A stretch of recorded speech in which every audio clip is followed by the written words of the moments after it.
Before we get going, just want to tell you about the Central Indiana Scoreboard Show every weekday at 1 p.m. on the Central Indiana Sports Report. I go through everything that's happening in Central Indiana sports with some national sports as well. Whatever Central Indiana sports fans are talking about on the Sports Center style podcast. 1 p.m. weekdays. You're listening to the Central Indiana Sports Report with your host, Greg Mengelt.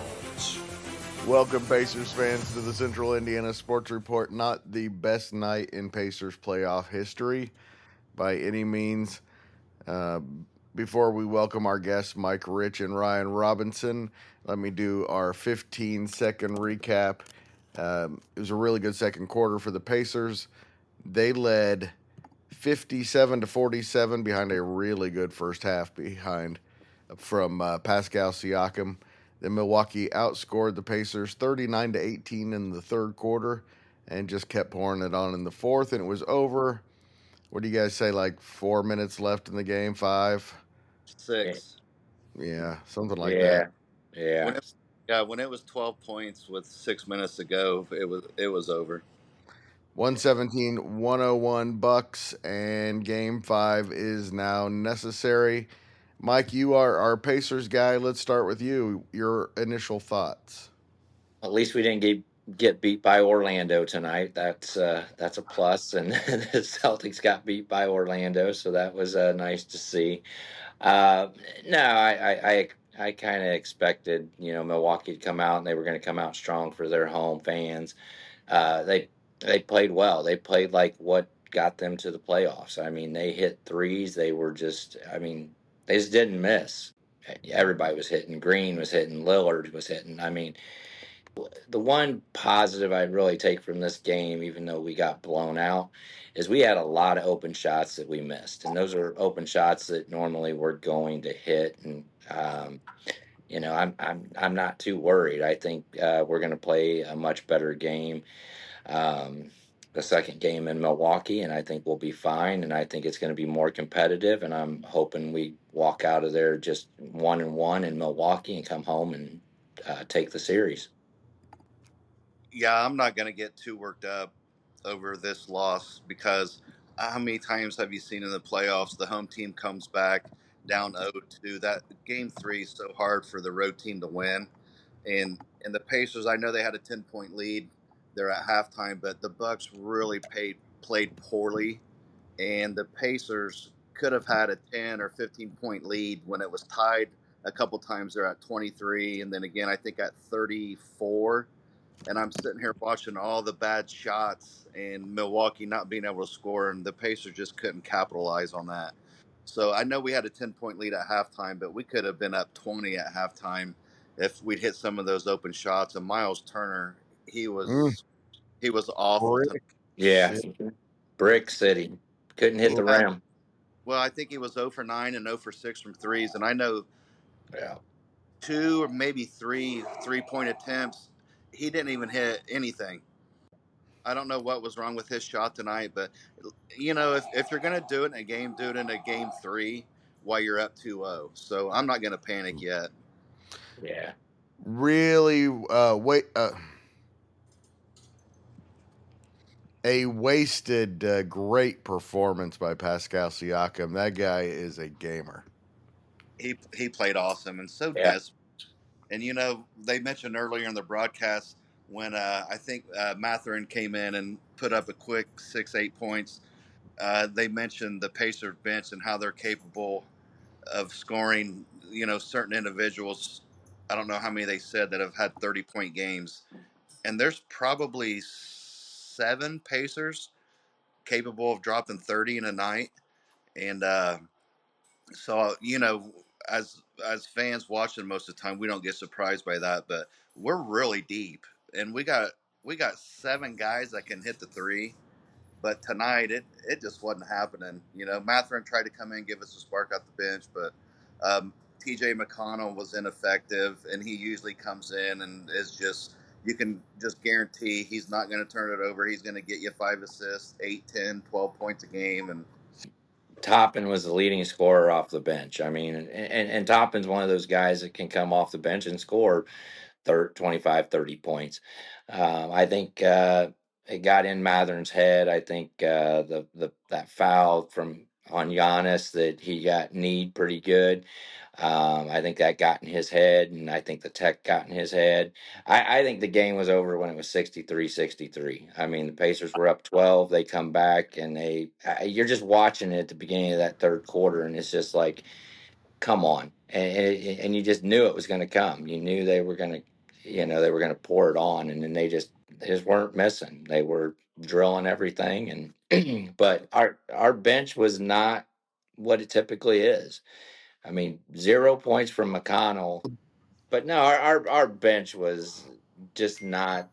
They didn't play like they typically do, and you were talking about Turner and how he couldn't hit the broadside of the barn. I mean, Halliburton had multiple air balls. I Yeah, mean, it yeah. was just no one was on, and I think the atmosphere Milwaukee was rocking tonight. The fans were ready for this, and they were pumped up for it, and the team responded really well. Giannis got 37. That's pretty tough to overcome. I mean, you know, You know what? Though Giannis can get 40. He's not going to beat us. You can't have role players and get surprise players coming in right. like Gary Trent Jr. Yeah, and he got 37 too. yeah, dropping 37 on you. So it was just one of those nights where all the stars aligned for Milwaukee in that second Yeah, half. And I agree with you when they tied it up at 63. I yeah, thought they erased a 10-point lead, or maybe it yeah, was 67 when they yeah, tied it up in like 4 minutes of the third quarter. I'm like, yeah, I've seen this happen before. yeah, This game's over. I yeah, actually thought at that point that maybe that was their run and that the Pacers were about to put it away, but You a do. lost opportunity. yeah. Yeah, it was. And you think you get a shot to go up 3-0, but one thing the Pacers continued to do, which is fine when you're making shots, but when you're missing shots, you can't get deep into the shot clock every No. possession. And they were forcing shots up at the Yep. end of the possession every single time in that second half. So it was just a mad scramble at that point. And Doc Rivers is a good coach, and he adjusted at halftime, and um, the Pacers were not sure what to do in the second half of that game. No. well, when shots go in, it changes things, and we just didn't have shots going in. So, like I I said, I'm not going to panic on game three going into someone's place 2-0. You typically don't win. That's why the average is so high when it's a 3-0 series. The percentage is like 90% of those teams win. 2-0, you go in there. Most teams do hold serve on their home court, and it's 3 games. We're still up 2-1. Yep. rather be up 3-0. Yeah, And there I, was an opportunity, but you're right. You can't be too disappointed. Mike, this is why I keep saying that Tyrese Halliburton is not yet a superstar. He just is not consistent enough. This year in particular, he had about a 20 game stretch where he became an all star, and then he hurt his hamstring, and he has not, to me, been the same player. And, you know, at least halfway through the season, you would have said that he wasn't even the team's MVP. No. I don't know if I would at the end of the season. I think Siakam is your MVP. I mean, I, he's consistent on both ends. He's consistent. I think offensively he's consistent.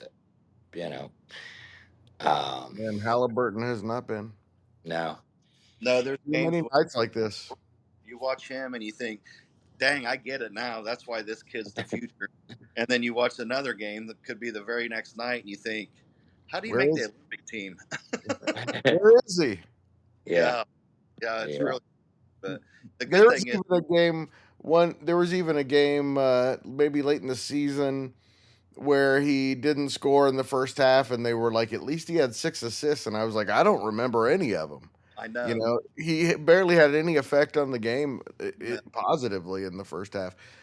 Not to say he's not a great player, and hopefully Sunday night he comes out, he's the best player on the floor, which he can be. I mean, Giannis is the best player on the floor at all times, but he can take over games with the things that he can do. And what he needs to do, Mike, we say this over and over and over, is start by getting to the basket, not settling for those bad 3-point shots. And early in the game, he went to the basket. He had a dunk early in the game and just went right. He just blew right Yeah, by the defender.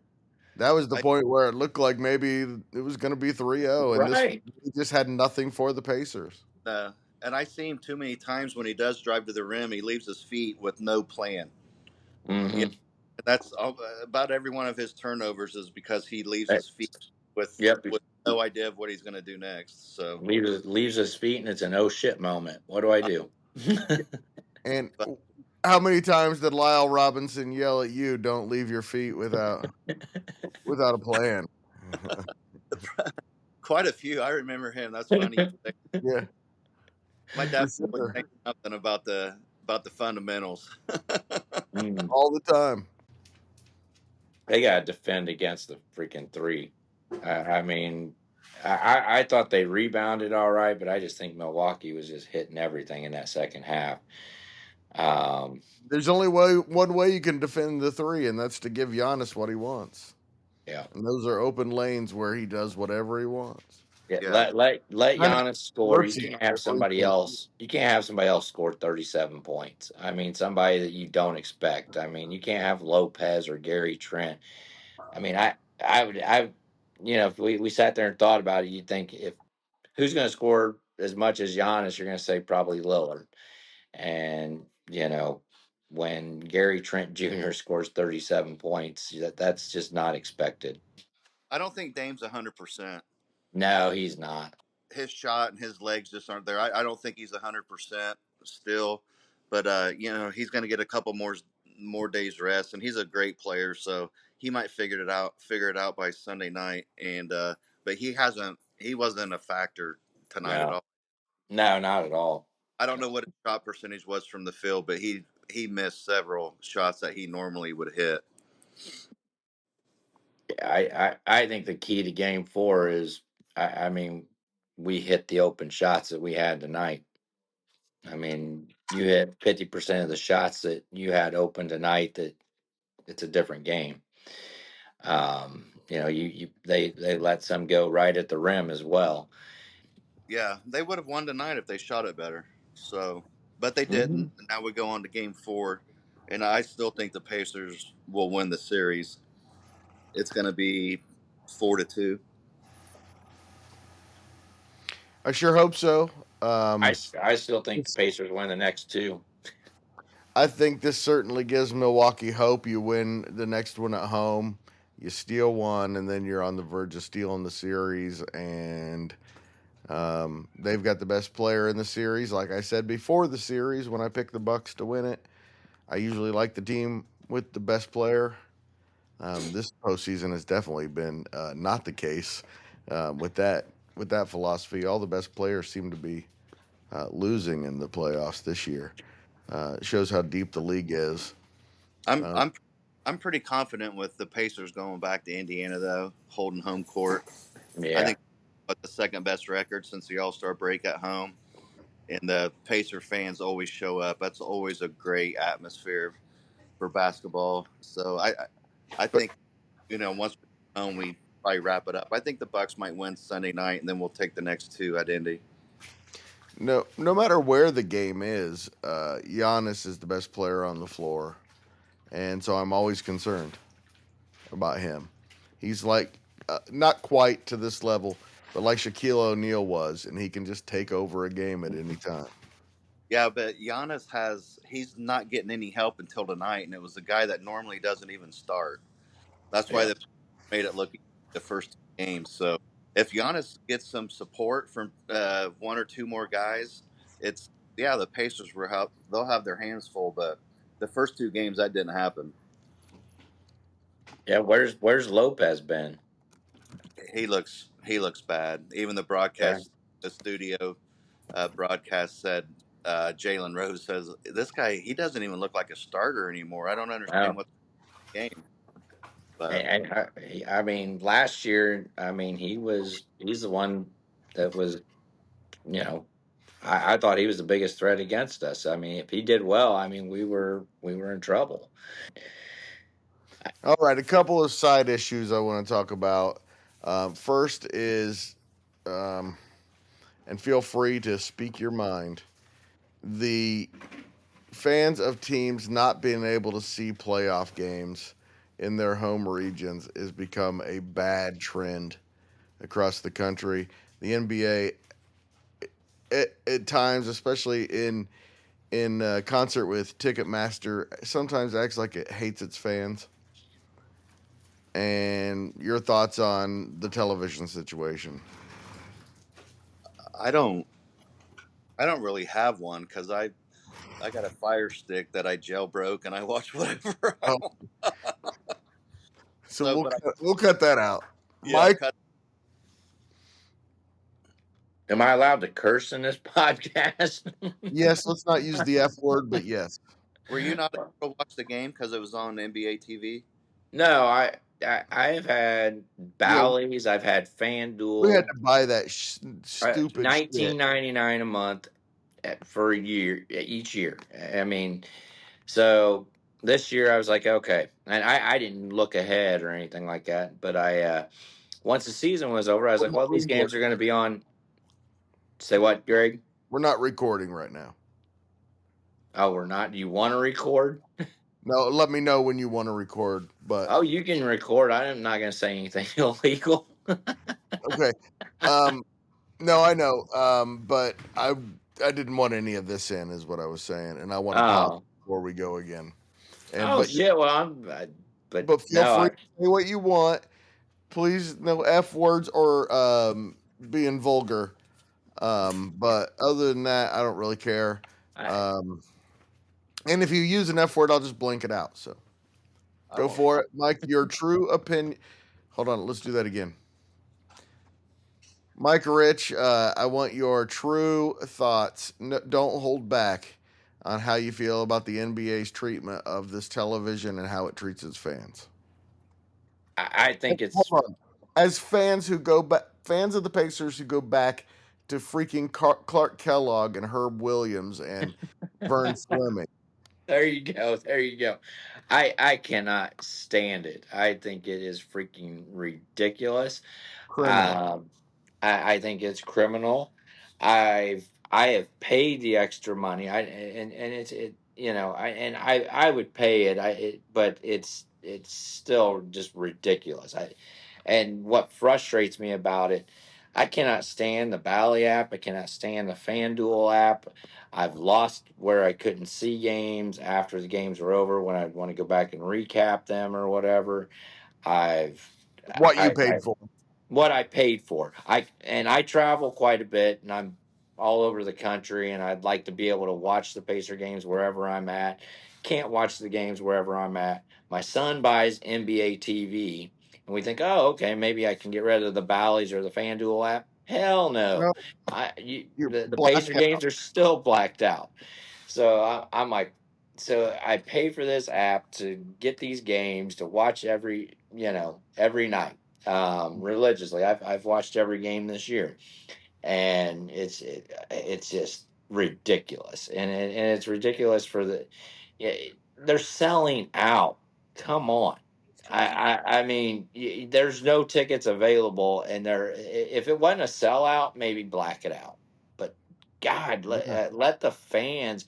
I mean, Well, you should never black it out. You're the next generation of fans. You're blacking out them watching the experience. And Mike, one of my great memories is going to Jeff Hester's birthday party and watching a Pacers playoff game, their first playoff win in NBA franchise mhm, history.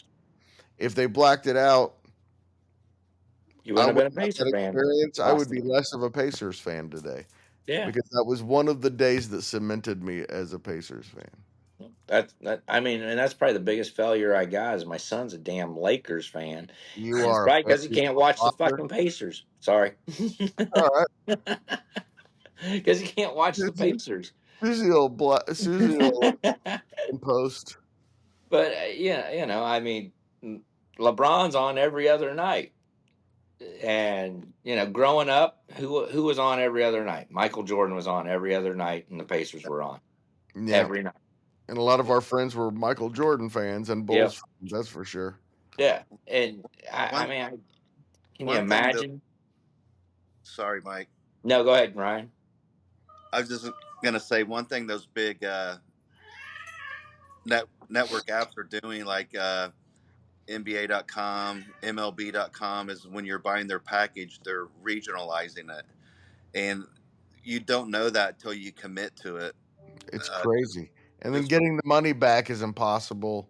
Yeah, because And just for an example, our oldest boy James is a big White Sox fan. So a couple years ago, he told me, he goes, "I finally broke down and got the MLB package so I can watch all the White Sox games."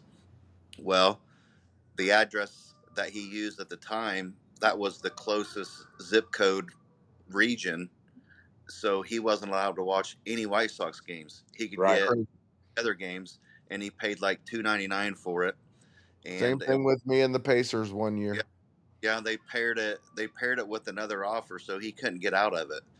So Yeah. he would come to my house to watch when he could, which he's got a young daughter, so that made it hard. But so this year he enrolled again and used the address in Georgia, and so now he doesn't get any Brave games, but he can watch the White Sox games. That's Now ridiculous. isn't that something? That And is when we were ridiculous. growing up, you got to see all your team's games. If you were a Cubs fan, in particular, WGN. every single WGN. game. You were a Reds fan, you got to see a lot of games in the summer. You got to hear them all at least. And we became passionate about our teams. And now no one's passionate about any baseball teams because or basketball. It's going to be hard. They all just care about players now because they're making it really hard to be passionate about your team. Well, Well, I will. it's all, I can. it's all become about money. Yeah, If I'm gonna it buy is. a Short baseball sighted. if I'm going to buy a Major League Baseball package and my address and zip code is closest proximity to Cincinnati, they should guarantee that team for you. Why do you Yeah, think that person is Yeah, buying that package? exactly. It's so they can watch every one of their favorite team's games. yep. And the fact that they let you join and pay and then black that team out for the entire season, I don't know how they're getting away with it. I don't get it. I'm going to plug something that's been very beneficial to me, and I think Greg uses it too, possibly. But Sirius XM, I can anywhere I'm at in the country, if I'm in my car, wherever I'm at, in a hotel, if I want to listen to a Pacer game with Pacer announcers, I'm able to listen to Mark it. Boyle, yeah. Yep, Yeah. and I absolutely, it's really old school going back and listening on a radio almost, but if I can't watch the game, that's kind of an alternative And that Mark I Boyle is have. fantastic. Oh, he's fantastic, and I love the play-by-play on the radio, and sometimes you just want to turn the volume off and just listen to the play-by-play. But Perfect again, segue here, Mike, because the next thing I wanted to bring up was Quinn Buckner. A very, very nice man. I've met him. And more so, I've seen him interact with other people. Very, very nice man. He is just horrible at this and continues to get worse and worse. yeah, And they need to move on. yeah, they do. They need to move on. I agree with you 100% there. But he's Yeah. been there for so long. Freaking 20 years. I know. Every year for 20 years, I'm like, they've got to see that he's not good this year. I'd Yeah. rather They just keep bringing him back. I'd rather listen to him than Kevin Harlan any night. I Kevin hear Harlan, that. He's not the Yeah. worst at all. He's not even the worst in our region. Another team that we get is the Cleveland Cavaliers, and Austin Carr's even worse. yeah, I don't know why they Mhm. keep these guys around when they're just horrible. once again, I want to reiterate that I think Quinn Buckner is a very nice man, and he actually is pretty good at analysis of basketball. He just says so many dumb things. Ugh. Time for a change.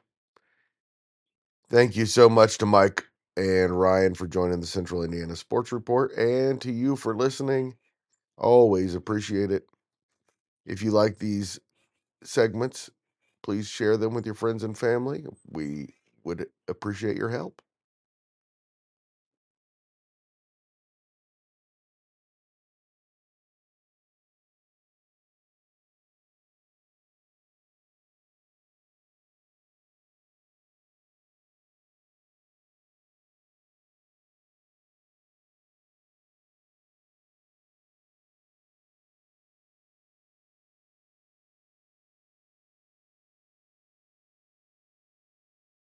Central Indiana Sports Report is brought to you by TG Media. And I love Susie.